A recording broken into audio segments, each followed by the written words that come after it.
ایسا نہیں جیسا خوارج کہتے ہیں کہ جو ہے یہ سب جاہلی حکام تھے، یہ سب بادشاہ تھے، ایسے تھے ویسے تھے، کیونکہ یہ سب جو ہے روافظ کا ساتھ دیتے ہیں۔ جتنے بھی بنی امیہ اور عباسی خلفاء کو الٹا سیدھا بولتے ہیں اور الٹی سیدھی باتیں کہتے ہیں، اس دور کو جاہلیت کا دور کہتے ہیں، اور کہتے ہیں یہ سارے جو ہے بادشاہ تھے اور انہیں اسلام پر عمل نہیں کرتے تھے، ایسا اور ایسا انہوں نے جاہلیت کو واپس لے آیا، اور پھر اس کا مطلب یعنی صحابہ کے دور ہی میں اسلام ختم ہو گیا۔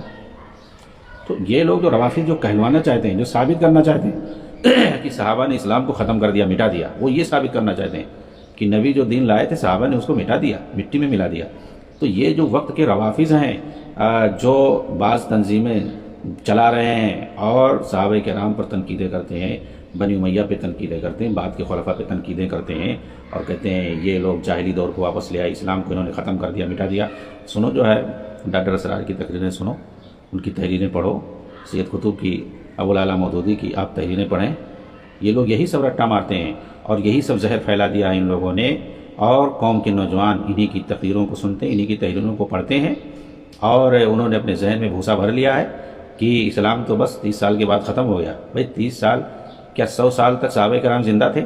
ان مطلب یہ کہ صحابہ تابعین طبع تابعین نے اسلام کو مٹانے کے لیے وہ آئے تھے کیا؟ زندہ کون کیا؟ یہ لوگ کوشش کر رہے ہیں، آج تک زندہ نہیں کر پائے۔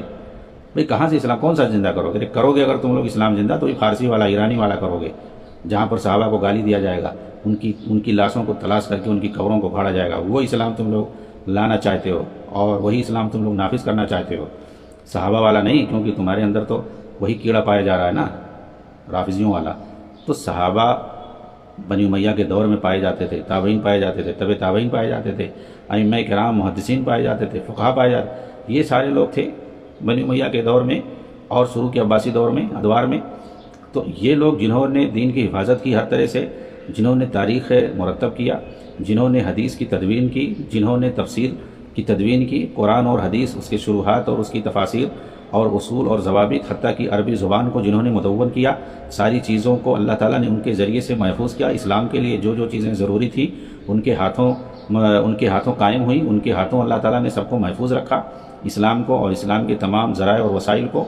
بنی امیہ کے دور میں انہوں نے دین کو اور توحید کا جھنڈا پوری دنیا میں لہرایا، پھہرایا۔ کس نے؟ بنی امیہ نے اور عباسی خلفاء نے۔ ان کے زمانے میں اسلام کا نام تھا، کافر تھر تھر کانپتا تھا ان کے زمانے میں، اور تم لوگ کہتے ہو کہ وہ اسلام مٹانے آئے تھے۔ مطلب ایک دم احمقانہ حرکت، جاہلانہ اور احمقانہ حرکت خود کرتے اور کہتے ہیں کہ وہ جاہلی قوم تھی، جاہلی جو ہے دور انہوں نے واپس لایا ہے، نعوذ باللہ۔